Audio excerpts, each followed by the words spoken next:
తమిళనాడులో టీవీ నటి సుభాష్ని ఎందుకు ఆత్మహత్య చేసుకుంది? భర్తతో జరిగిన గొడవే సూసైడ్ కు కారణమా? టీవీ నటిగా ఎదుగుతున్న ఆమె మనస్సును ఎవరు విరిచేశారు? ఆమె కఠిన నిర్ణయం తీసుకునేలా ఎవరు ప్రేరేపించారు?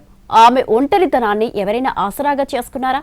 తమిళనాడులో టీవీ నటి సుభాషిని ఆత్మహత్య చేసుకుంది. చెన్నై పోరూరులోని అపార్ట్మెంట్లో సూసైడ్ చేసుకుంది. శ్రీలంకకు చెందిన సుభాషినికి బెంగళూరు వాసి పిప్పిన్తో పెళ్లి జరిగింది. షూటింగ్ల కోసం తమిళనాడు వచ్చి పోరూరులో ఒంటరిగా ఉంటోంది. నిన్న రాత్రి భర్తతో వీడియో కాల్లో వాగ్వాదం తర్వాత ఆమె తీవ్రమైన మానసిక క్షోభకు గురైనట్టు తెలుస్తోంది. దీంతో మనస్తాపం చెంది ఆత్మహత్యకు పాల్పడినట్టుగా అనుమానిస్తున్నారు. కుటుంబ కలహాల కారణంగానే ఆమె సూసైడ్ చేసుకున్నట్టుగా స్నేహితులు చెబుతున్నారు. అయితే ఆత్మహత్యకు భర్తతో గొడవలే కారణమా, లేక ఇతర కారణాలేమైనా ఉన్నాయా? సూసైడ్ కి ఆమెను ఎవరైనా ప్రేరేపించారా? ఇలా అన్ని కోణాల్లో పోలీసులు ఆరా తీస్తున్నారు. శ్రీలంకకు చెందిన సుభాషిని చెన్నైకి వలసొచ్చింది. కాయల్ సీరియల్తో ఆమెకు మంచి ఫేమ్ వచ్చింది. ఇందులో ఆమె నటన ప్రేక్షకులను ఎంతగానో ఆకట్టుకుంది. టీవీ సీరియల్ కాయల్తో పాటు సినిమాల్లో కూడా హీరోయిన్ గా నటించింది. సోషల్ మీడియాలో యాక్టివ్ గా ఉంటోంది. ఇన్స్టాగ్రామ్ లో మంచి ఫాలోయింగ్ ఉంది.